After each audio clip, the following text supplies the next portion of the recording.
name is Jamie. I'm going to be your student nurse today. I'm going to start by providing privacy. Next, I'm going to wash my hands. The next step is to don gloves.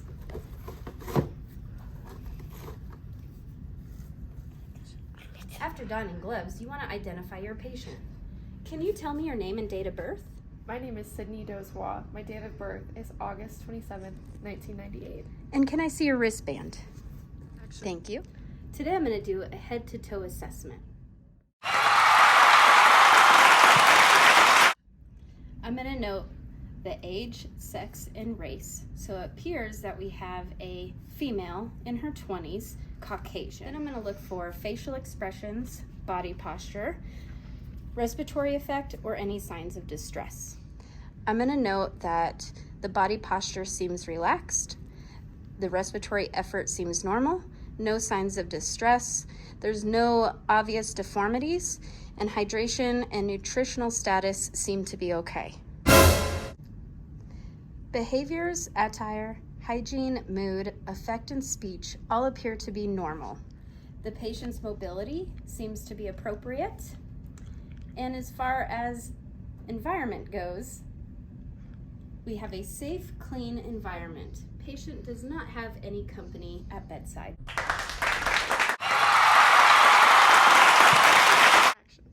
Next, we'll want to obtain some vital signs. Temperature should be about 98.6 degrees Fahrenheit. Then heart rate, we would like to be between 60 and 100 beats per minute. Blood pressure, we're looking for it to be 120/80. Respiratory rate, between 12 and 20. Pulse ox, 96% and above. However, in Colorado, 90 and above is pretty suitable. But according to your book, 96 and above. Then, what we'd like to do is assess pain. This is our 5th vital sign. Normally, we would ask adults on a scale from 0 to 10, 10 being excruciating pain, and 0 being perfect, no pain at all.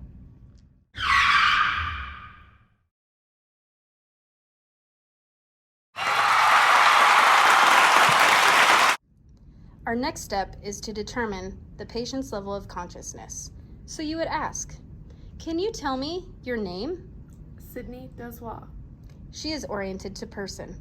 Can you tell me where you're at, Sydney? I'm at the hospital. She is oriented to place. Do you know what day of the week it is? Monday. She's oriented to time. And do you know why you're here today?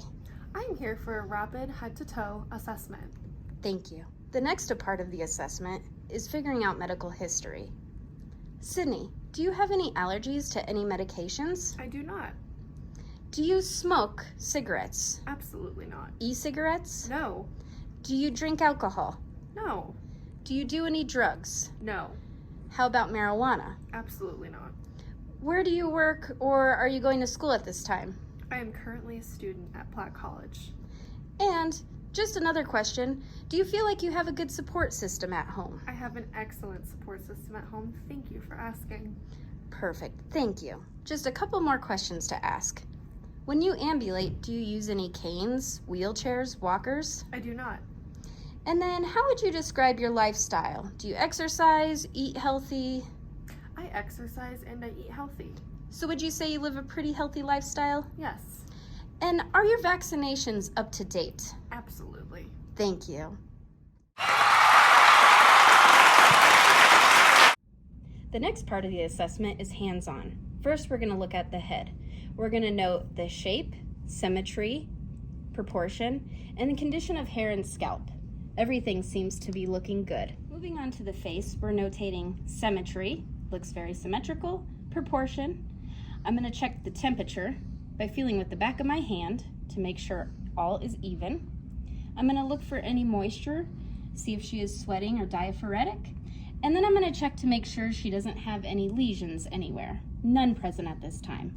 Next, we're looking at the eyes. We're also notating symmetry, proportion, note any redness or swelling in either eye, and check for any discharge.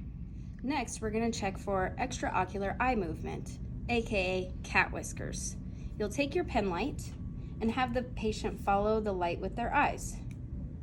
First whisker up, to the side, down, then to the other side, whisker up, to the side, and down. Next, we're going to assess PERLA. This stands for Pupils Equal, Round, Reactive to Light and Accommodation.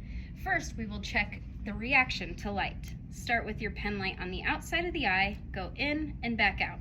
The pupil should get smaller and react to the light.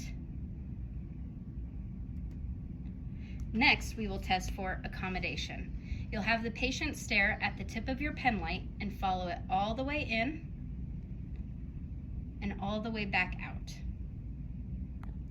Next, we're going to move on to ears. We want to note the symmetry of the ears and any redness, swelling, or drainage. Then we'll do a CalFRAS test. Sydney, could you close your eyes for me?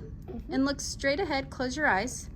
I want you to raise your hand on the side that you hear something. You'll just move your fingers.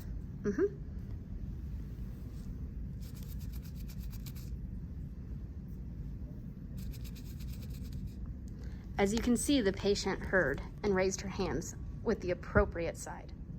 Next, we're moving on to nose.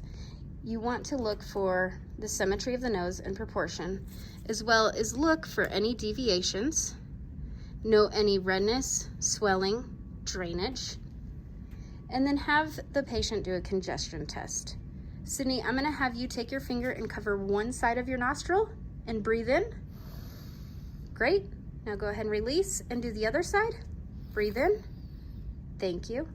This will tell you if the patient is congested and on what side. Moving on to the mouth and throat, you'll have the patient open their mouth. You'll want to check for mucosa, lips, gums, teeth, and tongue. Note any redness, swelling, sores, or drainage. You'll also want to ask about trouble chewing or swallowing. Sydney, have you had any issues with chewing or swallowing lately? I have not. Last, you'll want to note that the trachea is midline. Moving on to lymph nodes, we need to palpate all of them, starting with auricular, then occipital, submandibular, submental, cervical, and clavicular. Starting with auricular, behind the ears, moving down to occipital, then we go to submandibular, submental, cervical, and clavicular. Next, we're moving on to neck and shoulders. We want to test mobility and strength. To do so, take the back of your hand and tell the patient to press against it. Perfect. Move to the other side. Perfect. Then we want to test the shoulder strength. You will place both hands on the patient's shoulder, have them shrug up. Perfect. Moving on to the upper extremities, we want to note the skin color, temperature, if there's any moisture, and turgor. We can do this by pinching the top of the hand. Next, we're going to check for pulses, radio pulses, in each arm. I would say they're 2+ bilateral. Then we're going to check the capillary refill. We're going to pinch the nail, and we would like the refill to be less than 2 seconds. Next, we're going to check movement and strength. Sydney, can you go ahead and push against my hands? Perfect. Pull. Then we'll go on a hand grasp. Use 2 fingers. Sydney, go ahead and squeeze my fingers. Perfect.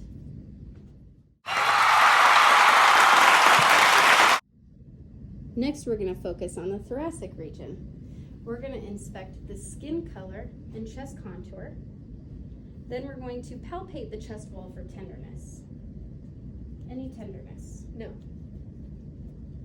Then we're going to listen to lung sounds. Starting on the right side, breathe in, breathe out.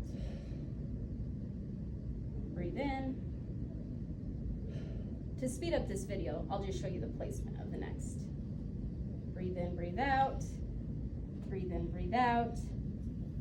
Breathe in, breathe out. Breathe in, breathe out. Then I'll have you sit up, and we'll do the same on the back. Starting on the left side, breathe in, breathe out. Across to the right. We'll go down again. Across to the left. Down again. And over to the right. Then we'll do heart sounds. We want to listen to the sounds. A good mnemonic for this is a pet monkey. Starting with aortic, pulmonic, Erb's point, tricuspid, and mitral.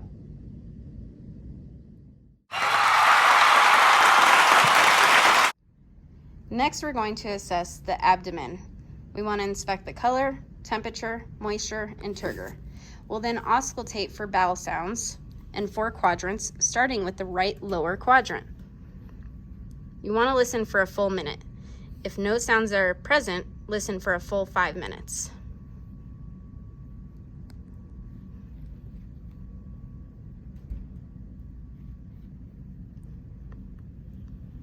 We'll then want to move on to palpate each quadrant. First, we'll just do a light palpation.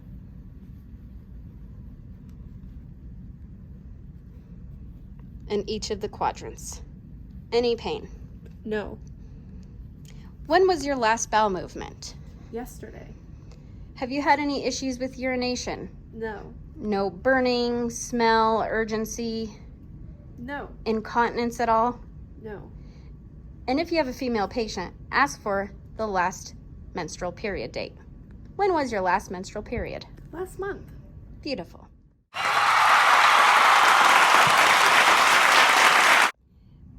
Next, we want to do the lower extremities. We want to inspect the skin color, temperature, moisture, and turgor.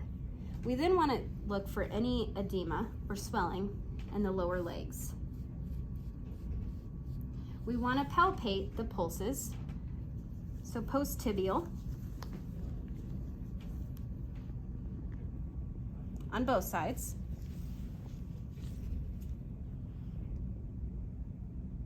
And pedal on both sides. We also want to check the capillary refill time on both feet. And then we want to check our movement and strength. Sydney, can you pull back on my hands with your feet? Perfect. And then go ahead and push forward. Perfect. Great job, Sydney. Thank you.